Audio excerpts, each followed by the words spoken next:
Namaskar. Hello friends. Today we will look at Karmic Law and what I understand by it. Only the Creator can administer Karmic Law.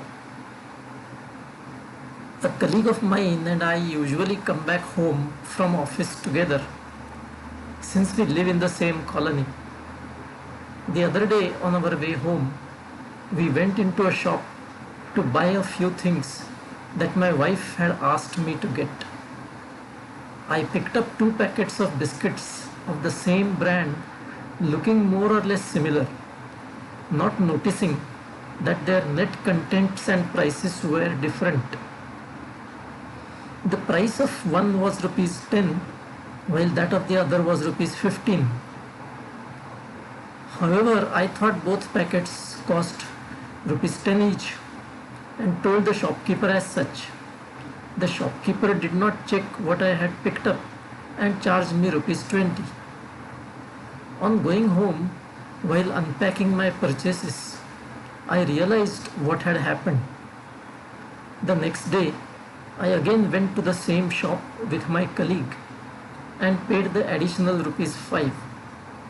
My colleague and I then got into a debate on what I did. Colleague said, "You are a fool to have been so honest." I told him, "Why do you think it is foolish to be honest?"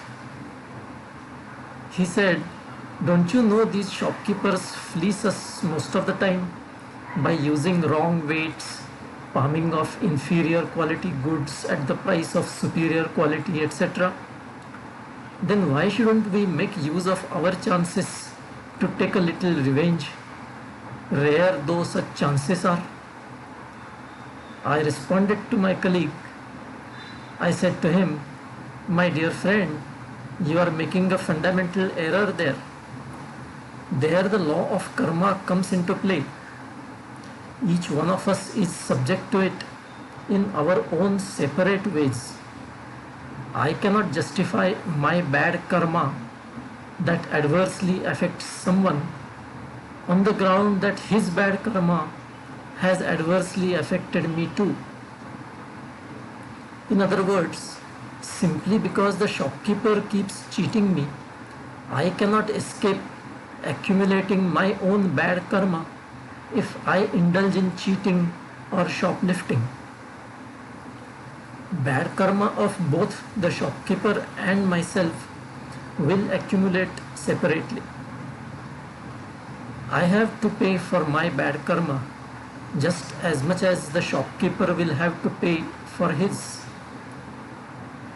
Two wrongs do not make one right. Consider arithmetic. Two negative numbers, when added, total up to a bigger negative number. However, a positive number, when added to a negative number, reduces the negativity or even makes the total positive. And remember, the karma arithmetic is strictly separate for every individual. So my bad karma can only be obliterated by my own good karma. Then my colleague said, "There is another aspect of this issue. The shopkeeper's loss could also be considered as a punishment for his bad karma, with you being a mere instrument." Then I said to him, "Punishment is not something that I should want to or can give anyone of my own accord. My doing something deliberately by way of punishment to the shopkeeper will only be a bad karma on my part. However, if I am to be an instrument in the Creator's plan for punishing the shopkeeper, I may not notice the error on my part at all. But having noticed the error and then trying to rationalize it as a punishment to the shopkeeper for his bad karma, is not proper. In a spiritual sense, it is only in the sovereign hands of the Creator to punish anyone for his bad karma, if at all he wishes to. Here again, think of arithmetic. A negative number, when subtracted from another negative number, results in lesser negativity or even positivity.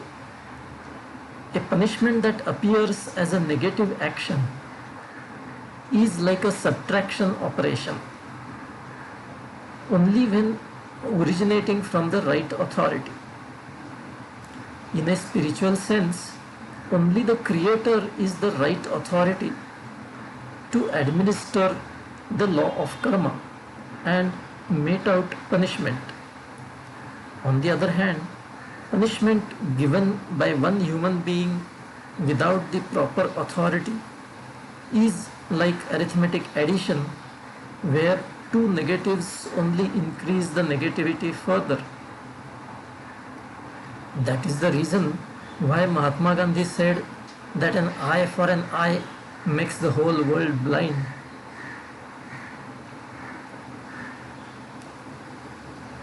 True meaning of cause-effect relationship. In terms of purely natural laws, there does seem to be a cause-effect relationship between many things. For example, trivially, if I move my hand to lift an object from the table, the object does get lifted in accordance with the laws of physics.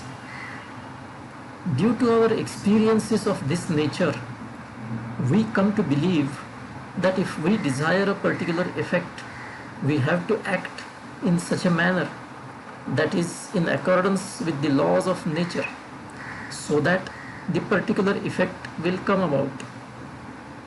In other words, a desired effect is most likely to happen if it is in alignment with our action as per the laws of nature. However, in a spiritual sense, I would look at cause-effect in a more profound way, because in that realm it is not as straightforward as the laws of nature. In a spiritual sense, the apparent physical action is not really the root cause for the actual effect materializing. The root cause is our desire, because action arises from a desire in normal human beings. Now, spiritually, if our desire is in accordance with the divine plan, the action arising from it will bring desired result as per our conditioned thinking. But if our desire is not in accordance with the divine plan, the action arising from it will not bring the desired result as per our conditioned thinking. Now, since most of us ordinary human beings do not know the divine plan, I prefer to say that there is no cause-effect relationship, at least not in a simplistic conditioned sense. Excuse me. For example, studying well may not be a cause for passing the examination. If the divine plan has it that you will pass, only then you will. Otherwise, for example, you may fall ill on the day of examination, or meet with an accident, or may forget the schedule and miss the examination, or you may simply blank out while writing the examination. Anything can happen because passing the examination was not in the divine plan. Thus, studying well cannot be a sufficient cause for the effect of passing an examination. Some people may say that studying is at least a necessary cause, if not sufficient cause, because one can't expect to pass if he does not study. But there again, it all depends on the divine plan. Besides, how do we know how much amount of studying can be sufficient cause for passing? There are many cases where a student reads up something just for a few days before the examination, and lo and behold, the same questions appear in the examination. Paramahansa Yoganandaji's autobiography also has a similar story. He used to be so occupied with his meditation that he couldn't prepare for his examination. Then his guru advised him to seek a particular classmate and take lessons from him for just a day or two. With that, he passed. On the other hand, there are cases of students studying very hard and yet failing for various reasons. But then, I don't mean to say we do not need to take any action. Certainly we must act and make our best efforts, and we can't be without action in any case.